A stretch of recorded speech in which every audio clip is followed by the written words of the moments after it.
Bidadi township ಯೋಜನೆ ವಿರುದ್ಧ ದಳಪತಿಗಳು ಸಮರ ಜೋರಾಗಿದೆ. ರಾಜ್ಯ ಸರ್ಕಾರ ಯೋಜನೆ ಕೈ ಬಿಡಲೇಬೇಕು ಅಂತ ರೈತರ ಜೊತೆ ಬಲವಾಗಿ ನಿಂತಿದ್ದಾರೆ ಕುಮಾರಸ್ವಾಮಿ. ಅಲ್ಲದೆ ನಿಖಿಲ್ ನೇತೃತ್ವದಲ್ಲಿ ಬೈರಮಂಗಲದಿಂದ ಬೆಂಗಳೂರುವರೆಗೆ ಜೆಡಿಎಸ್ ಪಾದಯಾತ್ರೆ ಕೈಗೊಂಡಿದೆ. ಜೆಡಿಎಸ್ನ ಮೊದಲ ದಿನದ ಹೋರಾಟಕ್ಕೆ ಮೈತ್ರಿ ಬಿಜೆಪಿ ನಾಯಕರು ಹೆಜ್ಜೆ ಹಾಕಿದ್ದು ಹೋರಾಟಕ್ಕೆ ಇನ್ನಷ್ಟು ಶಕ್ತಿ ತುಂಬಿದಂತಾಗಿದೆ. ಜೆಡಿಎಸ್ ಪಾದಯಾತ್ರೆ ಹೇಗಿತ್ತು ಅನ್ನೋದರ ಬಗ್ಗೆ ಇಲ್ಲಿದೆ ಕಂಪ್ಲೀಟ್ ಡೀಟೇಲ್ಸ್. ಬಿಡದಿ ಟೌನ್ಶಿಪ್ ವಿರೋಧಿಸಿ ದಳಪತಿಗಳ ದಂಡಯಾತ್ರೆ. ರಾಜ್ಯ ಸರ್ಕಾರದ ವಿರುದ್ಧ ಸಮರ ಸಾರಿದ ಮೈತ್ರಿ ನಾಯಕರು. ಟೌನ್ಶಿಪ್ ಕೈ ಬಿಡದಿದ್ರೆ ಹೋರಾಟ ನಿಲ್ಲಲ್ಲ ಎಂದ ಎಚ್ಡಿಕೆ.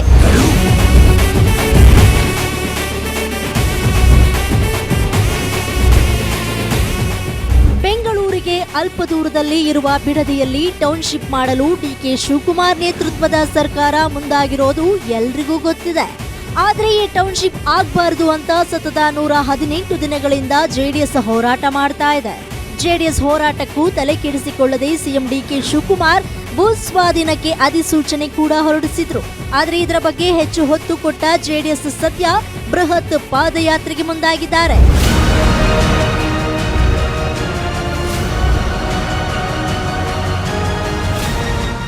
ಜೆಡಿಎಸ್ ಪಾದಯಾತ್ರೆ ಎಂದಿನಿಂದ ಶುರುವಾಗಿದ್ದು 3 ದಿನ ನಡೆಯಲಿದೆ.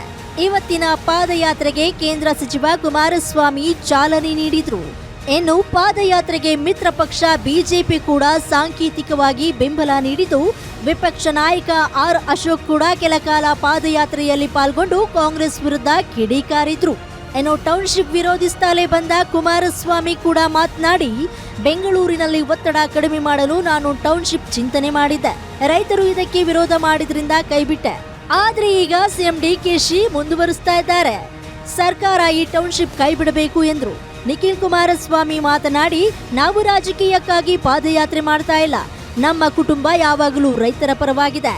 ಟೌನ್ಶಿಪ್ ಮುಂದುವರೆದ್ರೆ ನಮ್ಮ ಹೋರಾಟ ಮತ್ತಷ್ಟು ತೀವ್ರವಾಗುತ್ತೆ ಎಂದ್ರು. ನೀವೇನಾದ್ರೂ ದುರ್ಯೋಧನನ ರೀತಿ ಹಠ ಬಿಡದೆ ನಾನು ಮಾಡ್ತೀನಿ ಅಂದ್ರೆ ಕೊನೆಗೆ ದುರ್ಯೋಧನ ಗತಿನೇ ನಿಮಗೆ ಆಗುವಂಥದ್ದು. ಎಚ್ಚರಿಕೆಯನ್ನು ಕೊಡ್ತಾ ಇದ್ದೀನಿ. ರೈತರು 500ಕ್ಕೂ ಹೆಚ್ಚು ದಿನಗಳ ಕಾಲ ಹೋರಾಟ ಮಾಡ್ತಾ ಇದ್ದಾರೆ. ಇದು ಬೋಗಸ್ ಹೋರಾಟ ಅಲ್ಲ, ಇದು ಸತ್ವ ಇರುವಂತದ್ದು, ಜೀವ ಇರುವಂತ ಹೋರಾಟ. ರೈತನ ಮಕ್ಕಳು ಹೋರಾಟ ಮಾಡ್ತಾ ಇದ್ದಾರೆ ತಮ್ಮ ಜಮೀನಿನ ಹಕ್ಕನ್ನ ಉಳಿಸ್ಕೊಳ್ಳೋಕ್ಕೋಸ್ಕರ. ನಮ್ಮ ಭೂಮಿ ನಮ್ಮ ಹಕ್ಕು.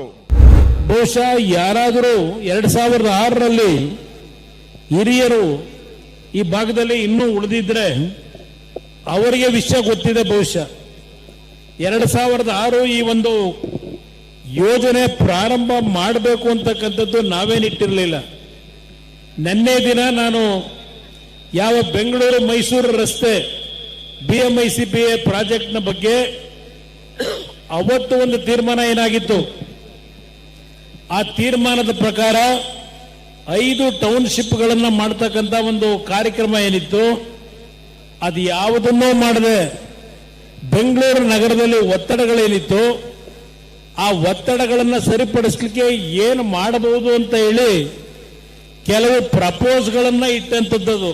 ಇವತ್ತಿನ ಪಾದಯಾತ್ರೆಗೆ ಈ ಭಾಗದ ರೈತರು ಕಳೆದ 500 ದಿನಗಳು ಹೆಚ್ಚು ದಿನಗಳ ಕಾಲ ಬೀದಿಯಲ್ಲಿ ಕುಳಿತು ಹೋರಾಟ ಮಾಡಬೇಕಾದಂಥ ಸಂದರ್ಭದಲ್ಲಿ ರಾಜ್ಯ ಸರ್ಕಾರದ ಕಡೆಯಿಂದ ಯಾವುದೇ ರೀತಿಯಾದಂಥ ಸಕಾರಾತ್ಮಕವಾದಂಥ ಸ್ಪಂದನೆ ಸಿಕ್ಕಿಲ್ಲ. ಆ ನಿಟ್ಟಿನಲ್ಲಿ ಇವತ್ತು ರೈತರನ್ನ ಉಳಿಸಬೇಕಾಗಿರ್ತಕ್ಕಂಥದ್ದು ನಮ್ಮ ಧರ್ಮ. ರೈತರ ಜೊತೆಯಲ್ಲಿ ಗಟ್ಟಿ ನಿಲುವಿಂದ ಜನತಾದಳ ಪಕ್ಷ ಕಳೆದ 500 ದಿನಗಳಿಂದನೂ ಕೂಡ ಹಲವಾರು ಬಾರಿ ನಿರಂತರ ಸಂಪರ್ಕದಲ್ಲಿದ್ದು ಅವ್ರಿಗೆ ಧೈರ್ಯ ತುಂಬಿಸ್ತಕ್ಕಂಥ ಒಂದು ಕೆಲಸ ಮಾಡಿದ್ದೇವೆ. ರೈತರ ಜೊತೆಯಲ್ಲಿ ಕೊನೆಯ ಹಂತದವರೆಗೂ ಕೂಡ ಅವ್ರಿಗೆ ಜಯ ಸಿಗೋವರೆಗೂ ಕೂಡ ಅವ್ರ ಜೊತೆಯಲ್ಲಿ ಗಟ್ಟಿಯಾಗಿ ನಿಲ್ತೇವೆ. ಜೆಡಿಎಸ್ ಪಾದಯಾತ್ರೆಗೆ ಸಿಎಂ ಡಿಕೆ ಶಿವಕುಮಾರ್ ಟಾಂಗ್ ನೀಡಿದ್ರು. ಪ್ರಜಾಪ್ರಭುತ್ವ ವ್ಯವಸ್ಥೆಯಲ್ಲಿ ಎಲ್ಲರಿಗೂ ಪ್ರತಿಭಟನೆ ಪಾದಯಾತ್ರೆ ಮಾಡುವ ಹಕ್ಕಿದೆ. ಅವರು ಎಲ್ಲೆಲ್ಲಿ ದೂರು ನೀಡ್ತಾರೋ ನೀಡ್ಲಿ, ನಾವು ಯಾರಿಗೂ ಬಲವಂತ ಮಾಡ್ತಾ ಇಲ್ಲ. ಯಾವ ಸಂದರ್ಭದಲ್ಲಿ ಯಾವ ಉತ್ತರ ಕೊಡಬೇಕೋ ಕೊಡ್ತೇವೆ ಎಂದಿದ್ದು ಡಿಕೆ ಎಚ್ಡಿಕೆ ತಿರುಗೇಟು ಕೊಟ್ಟಿದ್ದು, ಸದನದಲ್ಲಿ ನಮ್ಮ ಶಾಸಕರು ದಾಖಲೆ ಇಟ್ಟು ಉತ್ತರ ಕೊಡ್ತಾರೆ ಎಂದು ಗುಡುಗಿದ್ರು. ಸದ್ಯ ಈಗಾಗಲೇ 1 ದಿನದ ಜೆಡಿಎಸ್ ಪಾದಯಾತ್ರೆಗೆ ಬಿಡದಿಗೆ ಮುಕ್ತಾಯವಾಗಿದ್ದು ನಾಳೆ ಮತ್ತೆ ಆರಂಭವಾಗುತ್ತೆ. ಈ ಸರ್ಕಾರದ ತೀವ್ರತೆಯನ್ನ ಸರ್ಕಾರ ಗಮನಿಸಿ ಟೌನ್ಶಿಪ್ ಕೈ ಬಿಡುತ್ತಾ ಅಥವಾ ಮುಂದುವರಿಯುತ್ತಾ ಅಂತ ಕಾದು ನೋಡಬೇಕಾಗಿದೆ. Durgesh Naik, political bureau, guarantee news, Bidadi.